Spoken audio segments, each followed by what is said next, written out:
Selamat pagi dokter dan teman-teman semuanya. Sebelumnya perkenalkan saya Iwayan Giri Prastia dengan 3 digit NIM terakhir 145. Di sini saya dan anggota SKDA 8 akan mempresentasikan student project kami yang berjudul Traveling with Disability. Berikut merupakan anggota dari kelompok SKDA 8. Berikut merupakan daftar isi dari student project kami, yang topik bahasan utamanya adalah pertama, pengertian traveling dengan disabilitas, kedua, tantangan yang dihadapi penyandang disabilitas dalam perjalanan, tiga, peran kebijakan dan regulasi dalam mendukung traveling dengan disabilitas, dan yang keempat adalah inovasi dan teknologi untuk mempermudah traveling dengan disabilitas. Perkenalkan, nama saya Niputu Sani Resti dengan digit NIM terakhir 017. Di sini saya akan menjelaskan tentang latar belakang. Penyandang disabilitas memiliki hak untuk mendapatkan kesetaraan dalam akses pariwisata sesuai dengan Undang-Undang Nomor 8 Tahun 2016 yang mencangkup kemudahan akses, akomodasi yang layak, dan kesempatan yang setara untuk berwisata. Secara global, sekitar 15% populasi dunia hidup dengan disabilitas dan 2-4% diantaranya mengalami kesulitan signifikan dalam aktivitas sehari-hari. Di Indonesia, Badan Pusat Statistik atau BPS mencatat sebanyak 22,97 juta jiwa atau 8,5% dari total populasi adalah penyandang disabilitas pada tahun 2023. Namun, terdapat berbagai tantangan dalam perjalanan seperti infrastruktur, transportasi, dan destinasi wisata yang belum inklusif, kurangnya fasilitas pendukung seperti blok pemandu untuk tunanetra atau ramp untuk pengguna kursi roda, serta informasi yang sulit diakses. Untuk meningkatkan mobilitas dan pengalaman perjalanan penyandang disabilitas, diperlukan perbaikan infrastruktur yang inklusif, menyediakan fasilitas pendukung, serta meningkatkan kesadaran masyarakat tentang hak-hak mereka. Oleh karena itu, studi literatur ini dibuat, yaitu yang berjudul Traveling with Disability ini dibuat untuk memahami tantangan, kebutuhan, dan pengalaman penyandang disabilitas saat berpergian, serta mengevaluasi kebijakan dan infrastruktur yang mendukung aksesibilitas guna menciptakan perjalanan yang lebih inklusif dan ramah disabilitas. Sekian dari saya, terima kasih. Perkenalkan, nama saya Amanda Supratna Putri dengan 3 digit NIM terakhir 125. Di sini saya akan menjelaskan terkait rumusan masalah, tujuan penulisan, dan juga manfaat penulisan. Di sini saya akan menjelaskan rumusan masalah. Yang pertama, bagaimana pengertian traveling dengan disabilitas. Kedua, apa saja tantangan yang dihadapi oleh penyandang disabilitas dalam perjalanan wisata, khususnya terkait dengan layanan medis, akses informasi, dan destinasi wisata yang ramah disabilitas. Yang ketiga, apa peran kebijakan dan regulasi pemerintah dalam mendukung terciptanya destinasi wisata yang aksesibel bagi penyandang disabilitas. Yang keempat, bagaimana inovasi dan teknologi seperti telemedicine dan platform digital dapat mempermudah pengalaman traveling bagi penyandang disabilitas. Tujuan umum: menganalisis dan mengkaji faktor-faktor yang mempengaruhi pengalaman traveling bagi penyandang disabilitas, termasuk tantangan yang dihadapi, peran kebijakan pemerintah, serta inovasi dan teknologi yang dapat mendukung aksesibilitas dalam sektor pariwisata. Yang kedua ada tujuan khusus. 1. Menjelaskan pengertian traveling dengan disabilitas dan faktor-faktor yang mempengaruhi perjalanan wisata bagi penyandang disabilitas. Kedua, mengidentifikasi tantangan yang dihadapi oleh penyandang disabilitas dalam perjalanan wisata, khususnya terkait dengan ketersediaan layanan medis, akses informasi, dan destinasi wisata yang ramah disabilitas. Ketiga, menelaah peran kebijakan dan regulasi pemerintah dalam menciptakan destinasi wisata yang aksesibel bagi penyandang disabilitas. Keempat, menyajikan peran inovasi dan teknologi seperti telemedicine dan platform digital dalam mempermudah pengalaman traveling bagi penyandang disabilitas.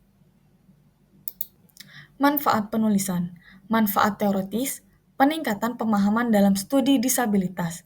Penelitian ini memperluas wawasan teoritis mengenai isu-isu yang dihadapi oleh penyandang disabilitas, serta interaksi mereka dengan lingkungan sosial dan sektor pariwisata. Manfaat praktis. Yang pertama, Bagi penyandang disabilitas, memberikan informasi praktis mengenai tantangan yang dihadapi serta solusi atau inovasi yang dapat digunakan untuk mempermudah perjalanan wisata mereka. Bagi masyarakat umum, meningkatkan kesadaran masyarakat mengenai pentingnya empati dan pemahaman terhadap kebutuhan penyandang disabilitas dalam konteks perjalanan wisata, serta bagaimana mereka dapat berkontribusi untuk menciptakan lingkungan yang lebih inklusif. Bagi pemerintah, tulisan ini akan membantu pemerintah mengembangkan kebijakan yang mendukung terciptanya destinasi yang lebih inklusif dan mudah diakses sebagai respon terhadap kebutuhan dan tantangan penyandang disabilitas. Sekian dari saya, dilanjutkan oleh teman saya. Terima kasih. Baik, disabilitas mencakup berbagai kondisi fisik, sensorik, dan kognitif yang mempengaruhi individu secara berbeda. Penyandang disabilitas yang berjumlah lebih dari 1 miliar orang di dunia menghadapi tantangan aksesibilitas dalam pariwisata, seperti kurangnya fasilitas yang dapat diakses dan risiko kerusakan alat bantu. Pariwisata inklusif adalah hak asasi yang mendukung inklusi sosial, meningkatkan kualitas hidup, dan memberdayakan penyandang disabilitas untuk berpartisipasi penuh dalam masyarakat. Tentu saja, ini akan membawakan manfaat ekonomi dan sosial dari pariwisata inklusif itu sendiri. Dengan menciptakan pengalaman perjalanan yang mudah diakses, industri pariwisata tidak hanya memberdayakan penyandang disabilitas, tetapi juga membuka peluang ekonomi yang signifikan. Fasilitas yang mendukung aksesibilitas seperti jalur landai, lift, itu akan bermanfaat bagi semua kalangan, termasuk lansia dan keluarga dengan anak kecil. Pariwisata inklusif membantu mempromosikan keberagaman, mengurangi isolasi sosial, dan mendorong terciptanya masyarakat yang lebih inklusif.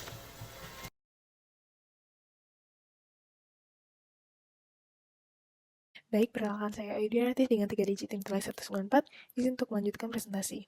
Di sini terdapat beberapa tantangan yang dihadapi oleh penyandang disabilitas pada saat perjalanan. Yang pertama adalah kurangnya ketersediaan layanan medis di destinasi perjalanan. Ini merupakan salah satu tantangan terbesar bagi penyandang disabilitas karena akses terhadap layanan medis itu biasanya terbatas, apalagi di daerah yang terpencil.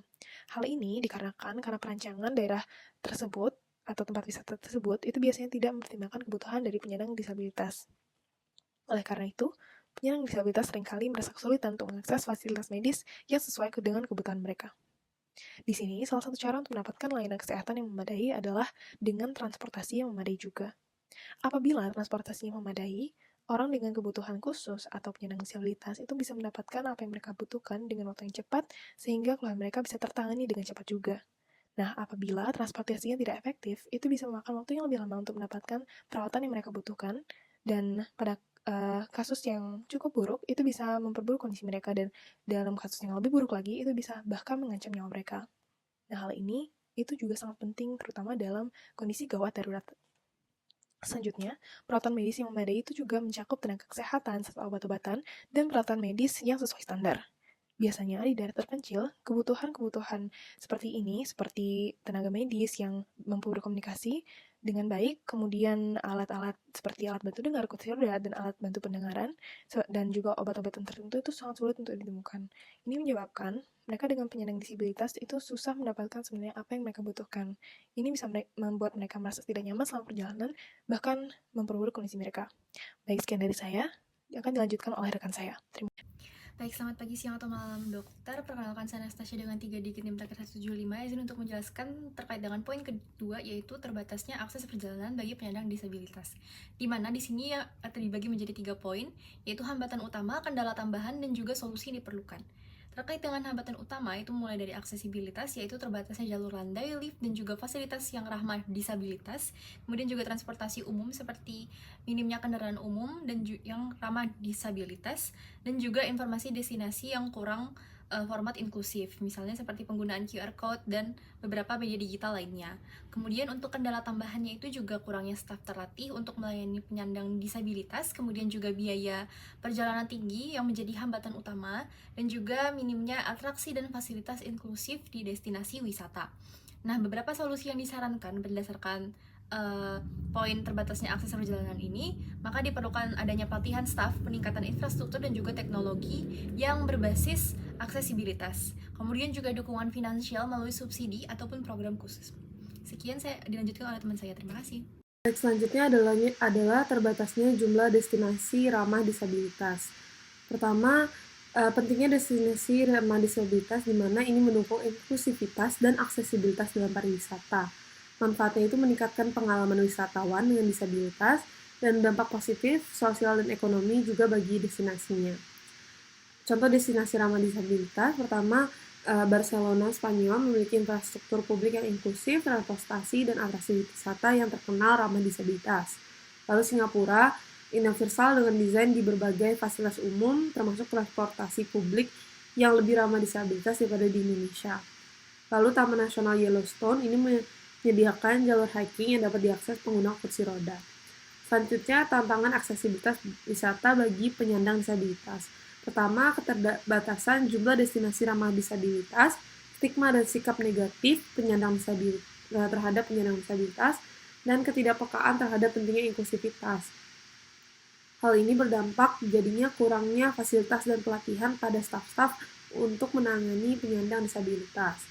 Faktor-faktor yang menghambat itu adalah kebijakan standar yang tidak memadai, kurangnya layanan dan penyediaan fasilitas, masalah pendanaan dan penyampaian layanan, dan juga keterbatasan data data dan bukti yang cukup untuk perencanaan yang efektif. Baik, sebelumnya perkenalkan nama saya Bianca Sertohadi dengan 3 digit terakhir NIM saya 093. Di sini saya akan menjelaskan peran pemerintah dalam mendorong destinasi wisata aksesibel. Pemerintah Indonesia telah mengambil beberapa langkah dan peran untuk membantu mendorong destinasi wisata yang aksesibel bagi semua orang.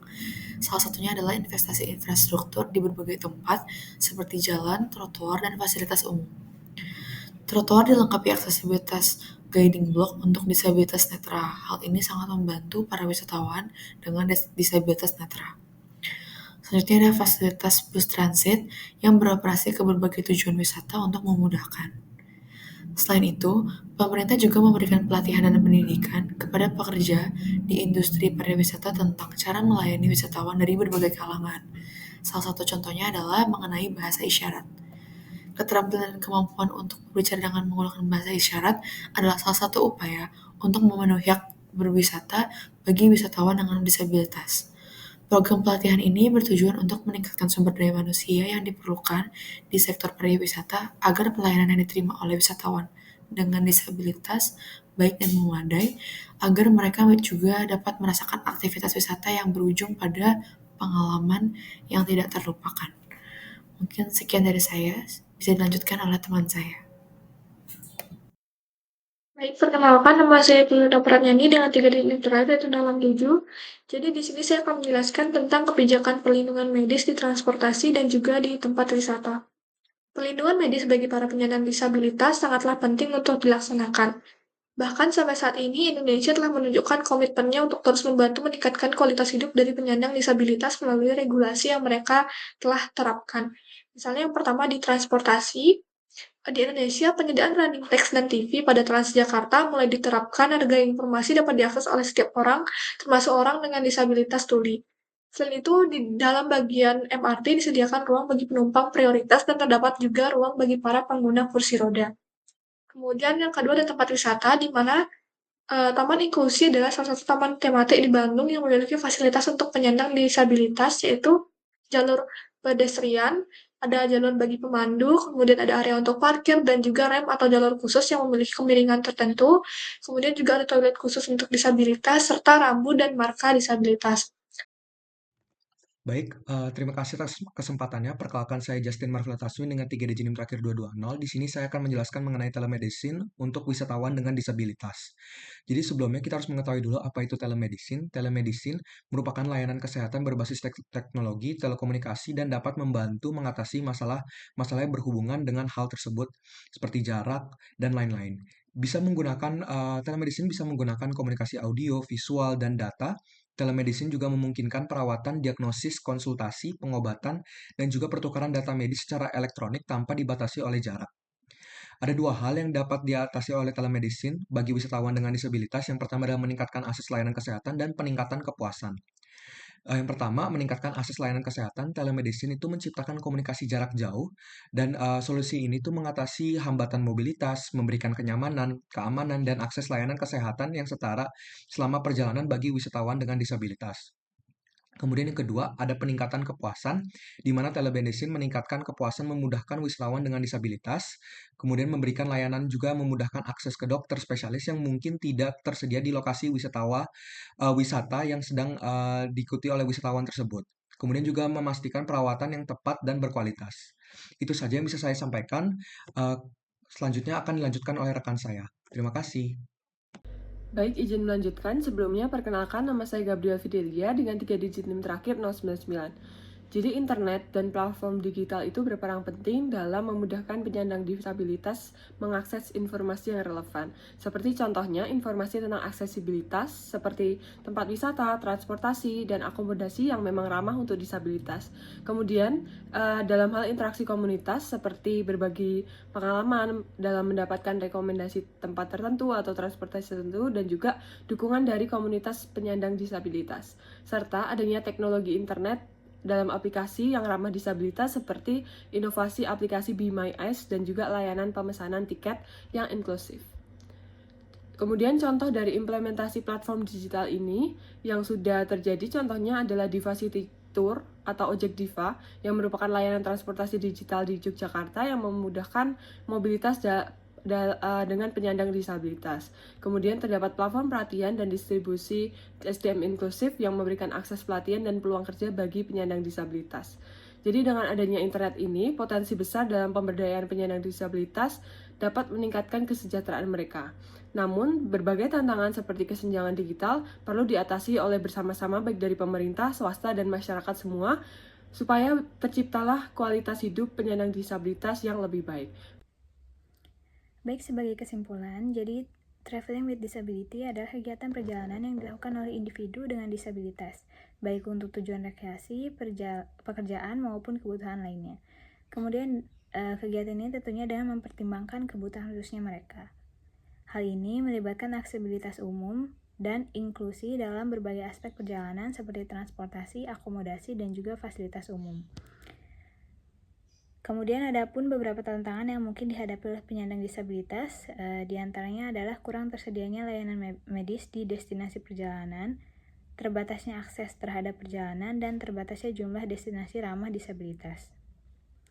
Untuk mewujudkan traveling yang ramah disabilitas, pemerintah dapat melakukan berbagai upaya untuk mewujudkan hal tersebut. Upaya tersebut diantaranya mendorong destinasi wisata yang aksesibel dan membuat kebijakan wajib ada perlindungan medis di setiap destinasi wisata di Indonesia. Kemudian hingga saat ini masih diperlukan beberapa inovasi untuk mendorong kesetaraan disabilitas dalam traveling. Telemedicine merupakan inovasi teknologi digital yang dapat memudahkan tenaga kesehatan dalam memperoleh informasi dengan cepat dan juga dapat menjadi salah satu alternatif dalam kasus traveling dengan disabilitas.